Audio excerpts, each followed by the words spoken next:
안녕하십니까. 회계원리를 담당하고 있습니다. 최용범이라고 합니다. 이번 강좌는 제11회 주택관리사보 대비 회계원리 기본 강좌가 되겠습니다. 기본 강좌니까 이제 우리 시험하고 직접 연결되는 부분이다. 이렇게 보시면 되겠습니다.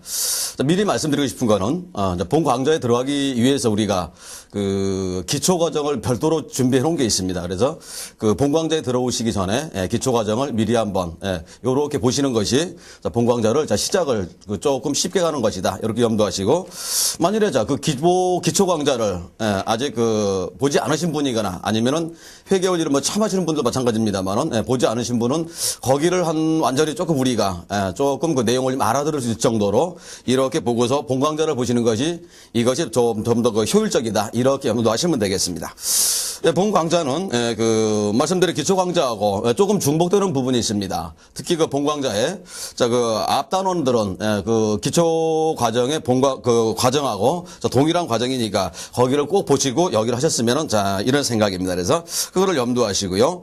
하나만 더 말씀을 드린다면은 회계원리는 굉장히 좀 양이 좀 많습니다. 굉장히 좀 양이 많으니까 진행되는 과정에서 노트를 준비하셔 가지고 이렇게 요약 정리하시는 것이 이것이 공부의 효율적인 방법이다. 이렇게 말씀을 드리겠습니다.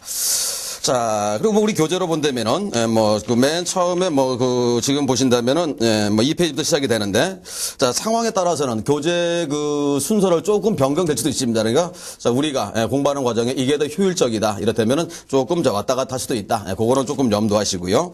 그거는 상황에 따라서 말씀을 드리겠습니다. 그리고, 우리가 원하는 점수를 얻기 위해서는 아마도 우리 기본 교재나 아니면 본 강좌를 두세 번 이상 정도는 아주 정독하거나 열심히 들으셔야지만이 우리가 원하는 점수가 나오지 않을까 이런 생각이 듭니다. 그래서 단순하게 들으시는 걸로 되는 건 아니고 확인하시고 그리고 문제는 전부 다 풀 수는 없습니다. 우리 집에 문제가 있습니다만은 그 문제는 가능하시면 많이 풀어보시는 것이 직접 풀어보시는 겁니다. 이것이 회계를 공부하는 방법이다. 이렇게 염두하시고 또 필요한 부분은 진행하는 과정에서 계속 말씀을 드리겠습니다. 그래서 일단은 본 과정으로 들어가는 걸로 하겠습니다.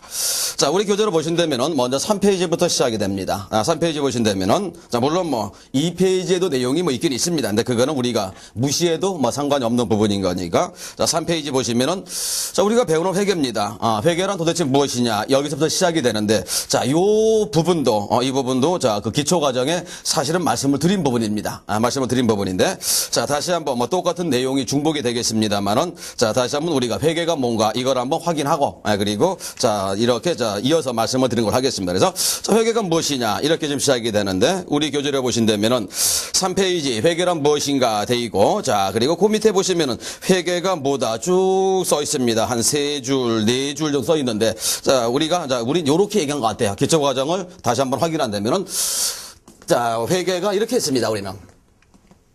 회계가 뭐냐? 똑같은 내용이 되겠습니다만, 이렇게 말씀드리네. 회계가 뭐냐? 이거 물어보는, 이렇게. 회계라는 거는 다른 걸 얘기하는 것이 아니라, 이거죠, 기업이 존재할 때, 기업이 어떤 기업인가? 기업에 대한 정보를 이렇게 한 것 같아요. 기업에 대한 정보를, 이렇게 수집해서 전달하는 거다.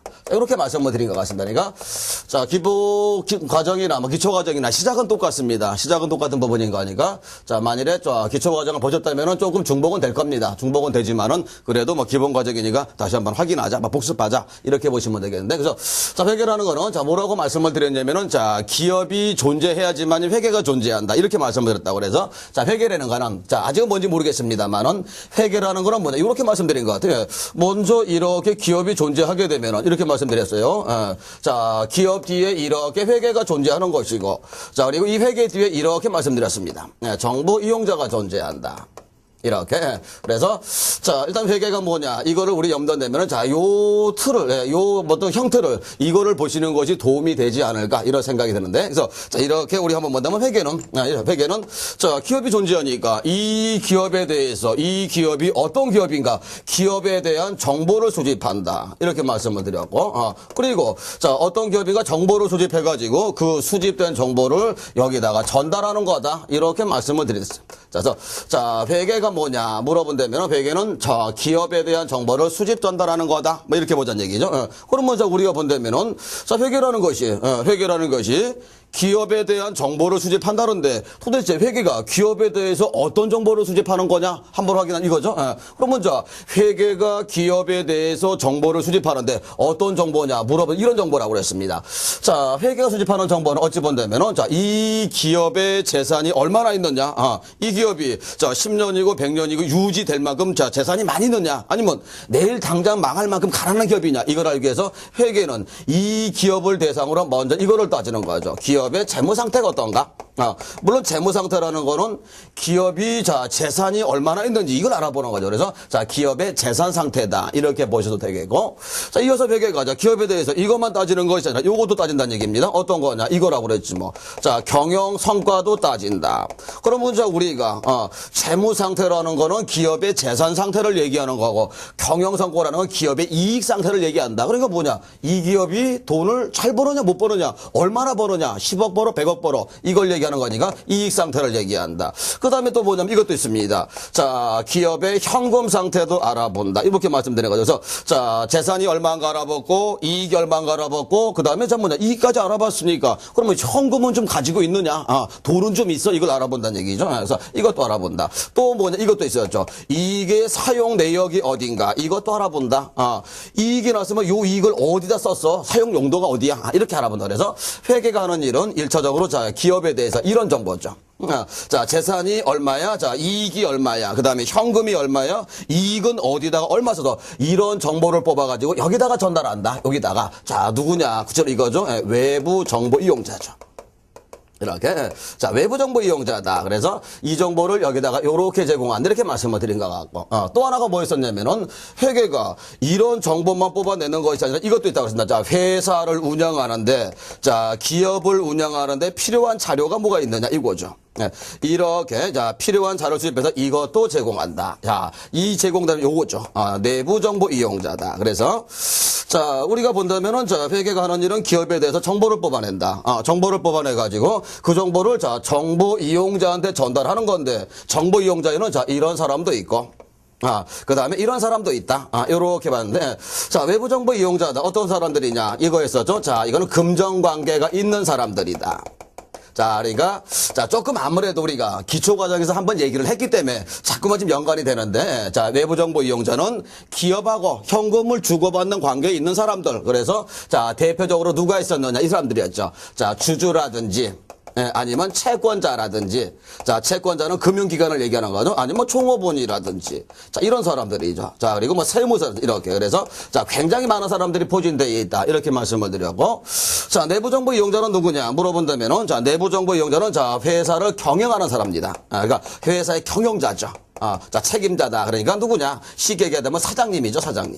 그래서, 자, 사장님이다. 이렇게 보시면 되겠는데. 그래서, 자, 요렇게 우리가 본다면 회계라는 것이 정보를 뽑아가지고, 자, 정보 이용자한테, 주주나 채권자한테, 아니면 또 상황에 따라서는, 자, 사장님한테 정보를 제공하는 거다. 이렇게 말씀을 드렸고, 여기서 회계가 나눠졌습니다. 뭐냐? 자, 여기 다시 한번 보신다면은, 자, 회계가, 자, 재산이 얼마야? 이익이 얼마야? 현금은 얼마가 있어? 그 다음에, 자, 이익을 어디다 얼마 썼어? 전부 다 금액으로 돼 있는 정보예요. 이렇게. 금액으로 돼 있는 정보를 이렇게 재무적인 정보라고 합니다. 자, 이런 재무적인 정보를 뽑아가지고, 자, 이거 외부 정보 이용자한테 제공한다. 그래서, 자, 금액에 대한 정보를 뽑아가지고, 이런 정보를 뽑아가지고, 외부 정보 이용자한테 제공하는 회계, 그거를 우리가 재무회계라고 그랬죠. 자, 재무회계다. 자, 그리고 회사를 운영하는데 필요한 정보, 회사를 운영하는데 필요한 정보를 뽑아서 사장님한테 전달하는 거, 이거를 우리가 관리회계라고 합니다. 이렇게. 그래서, 자, 요렇게 우리가, 자, 여기까지는 우리가 기초과정을 보셨다면 뭐 똑같은 내용인데, 그래서 기초과정을 보시자, 이런 말씀인데, 그래서 요렇게 회계는 어찌 본다면 회계는 자, 두 개로 나눠지는 거죠. 이런 회계도 있고, 이런 회계도 있다. 그래서 일반적으로 이제 우리가 시험 범위에는 자, 이것도 들어가고 이것도 들어가는 거죠. 그래서 우리가 시험 범위를 본다면은 여기가 한 80에서 90% 정도. 그러니까 요게 1, 20 정도니까 굉장히 비중이 크다. 이렇게 보시면 되겠는데,